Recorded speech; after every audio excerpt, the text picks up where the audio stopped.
Hi, this is Rich at Marvelous Ministries again, a continuation on being married to somebody with cancer. So I just finished up revealing how God came to ask me to remove this vow I made when I was 20 years old. Here we were in the fall of 2020. And it was actually the night before I had a follow-up appointment for my shoulder surgery when they reattached my rotator cuff. That would have been 6 weeks after my surgery. So I think we're into November of 2020. And so during my separation, I finally understood about free will. You see, again, I've always been somebody who's had to be self-taught, had to learn everything himself.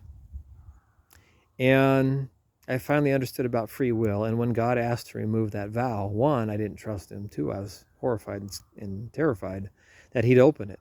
If he opened that up, I'd be dead. There was so much pain, heartache inside that I'd sealed up. But I said, okay.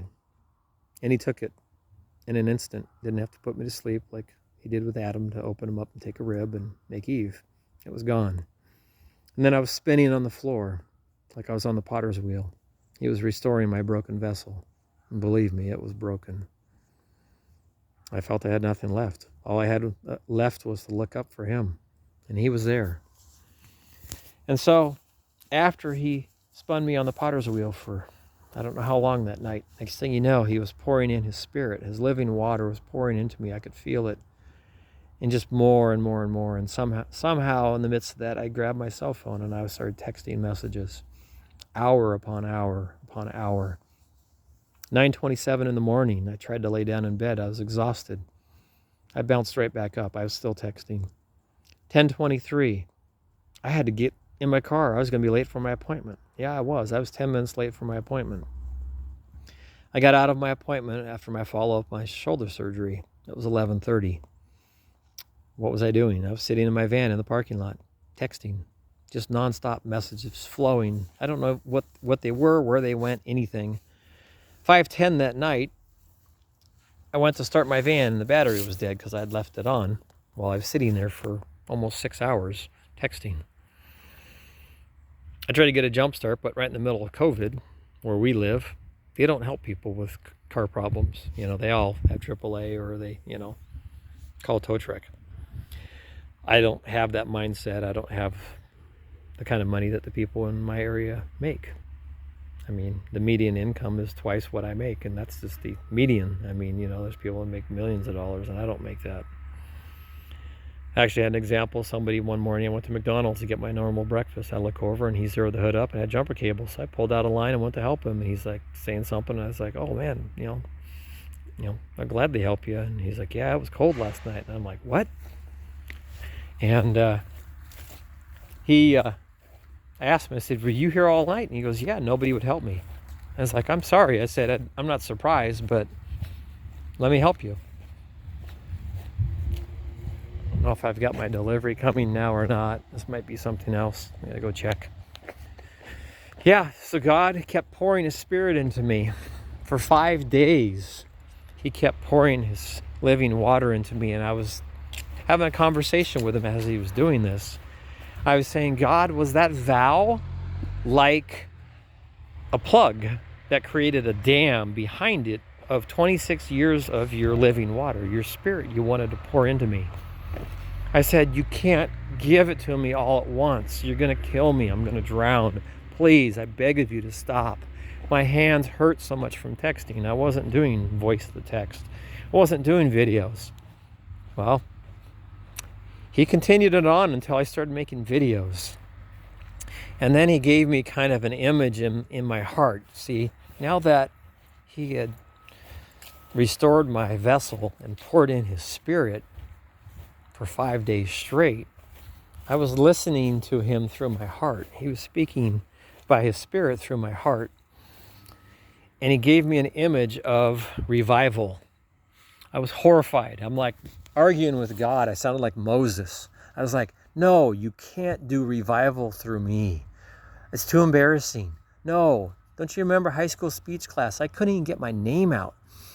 in a speech about myself. Tell the class about yourself. Yeah, I get through it. And inside, before I believed it in God, I was like, thank God I made it. Any questions? Yeah, hands everywhere. Yeah, first question. What's your name? God, do you remember that? It's like, Moses, give me Aaron. You got to give me somebody. You can't do it through me. Somebody else has to speak. Nope. That was a shadow of my former self. I have no problem speaking in front of people. I have no problem making videos. I started singing songs to deal with the heartache and the emotional pain in my marriage and in my life since the accident. I actually tried out for America's Got Talent singing twice, and I've never been a public singer. I mean, unless I was doing a solo, that was solo, nobody could hear me. And auditions are open now. I'm ready to audition again. I'm working on some original content. You know, Two Fears. I've got so much material that's about love and heartache and pain and the passion and emotions. And I've always felt things so intensely, emotionally, so strongly. And I found out why, or at least a good outlet for it. And that is singing, making songs. So we'll see what happens there. But yeah, so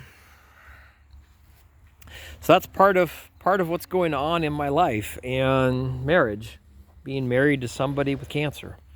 So here's the person I love in increasing pain and having her bones. I mean, this is in her bones and it's eating her bones away. And I know the pain of that now. I just turned 56 years old, but earlier this year, right on time at 55 years old, on top of all my other ailments, I found out that I'm one of the fortunate 2 to 9% of Western European ancestry that has a bone-eating disease called Paget's disease. And it is consuming my pelvis and my hip, predominantly on my right side, but it's starting to do my left side too, and down my legs, primarily my right leg. Yeah, it's fun. It's kind of like bone pain from growth spurts. You know, when you have growing pains, and kind of like a mild broken bone pain all the time, 24/7. Kind of probably similar to what my wife's going through. But can you imagine being married to somebody that you don't know how much longer they're going to live? You know, what your children go through, your friends, your family. It's very tough, very challenging. It's hard emotionally. And then think of being separated for 2 years. The internal emotional struggles you have of not good communication. You're ripe for the enemy to speak lies in your head. God says it's not good for man to be alone. Well, I'm alone. I'm busy. I'm working 7 days a week. Doing what? Helping people. Doesn't matter what it is. Car repairs, home repairs. I have plenty of work. I have so many people that I can help. And I love helping people. I love fixing things. But the main thing is helping people. I mean, I go out and I don't mark up parts. I get a discount on parts. People pay me exactly what I get charged for parts. And then I do a very decent, reasonable price for labor. You know, most businesses, their goal is to make as much money as possible. They don't care about people. Being independent, I can care about people first. I just had a young man. He's got a 5-year-old daughter. And just starting out in life. They're living in a very low rent area, city-wise, south of us, you know, almost an hour away from me, and needed a computer for his car. Took it to the dealer. They wanted $1,500 to put a new computer in his car. I found one online, pre-programmed with a VIN for his vehicle, because that brand of manufacturer car, you can't program it with a regular scanner. You have to have like an $8,500 scanner. I can't afford that. So I found him one. So he ended up getting the whole thing repaired for $325. I only charged him $30 labor to put the computer in, $20 for gas, just to have something. I said, I got to have something. You know, I made a special trip because he'd been without his car almost a month. But that's the kind of thing. Even in the midst of deep heartache and pain, what's your focus? Do I focus only on my wife and my family and what I've lost, well, if I do that, then I'm going to be like Peter, walking on the water, looking at the wind and the waves and the sea, or looking back at the boat, the people he left behind, and he's going to sink. You have to keep your eyes on Christ. The hardest part that I've had separated from my wife and the interactions we have between each other via texts, the times that she sees that I'm not quote unquote safe is when I'm emotional about focusing on everything but Christ. When I'm focusing on what I've lost. When I'm focusing on what seems like her lack of desire or interest in being married to me. See, she's got her own struggles, her own battles that she has to overcome. She doesn't have a helper. And neither do I. It's very dangerous. It's very challenging to not be with the person you love. You're ripe to have the hurt whisperer, as Jimmy Evans likes to say. Satan, the serpent, whispering into your head. And you just can't focus on your flesh. You can't focus on your will. Jesus almost did when he wanted to ask the Father to take that cup from him. But not my will, thy will be done. I have that same battle every day. You battle the thoughts of, she doesn't want me. All she wants is my money. She doesn't love me. She just married me for this or for that. You have to fight the fight. And sometimes you just have to ignore what your head says. You have to ignore what your thoughts say. You have to focus on what's in your heart. It's like the enemy can come at you and say all these lies, and you can say, you know what?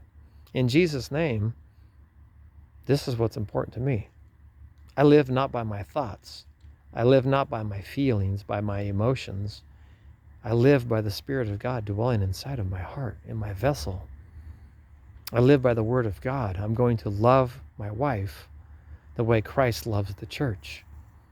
I'm going to financially provide for my wife and provide for my wife in any other way, shape, or form that she permits me to, based on the conditions that she has of me not being in our home.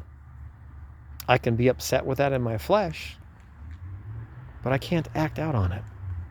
Some days I fail. Some days it just becomes too much. When you look at it and you go, there's no end in sight. I'm never going to be with her again. I'm never going to feel her warmth, her affection, her love. I'm never going to see her smile when she sees me coming.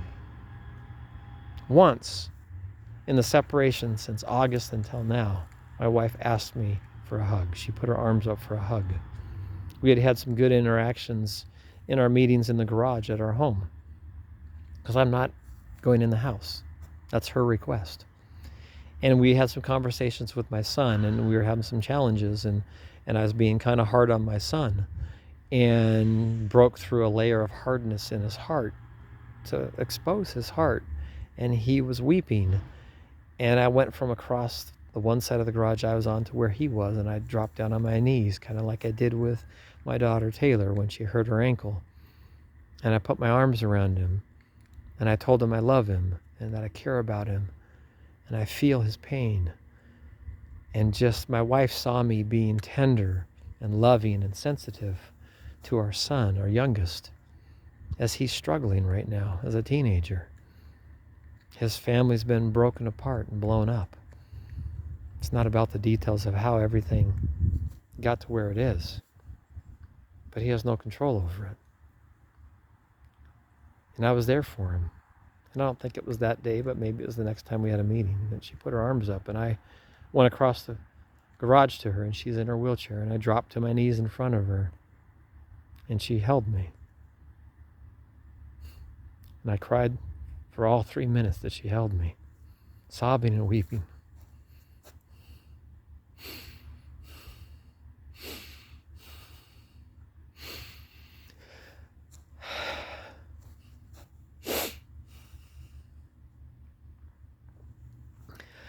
One hug in 2 years. Haven't kissed my wife in more than 2 years. can't imagine the pain.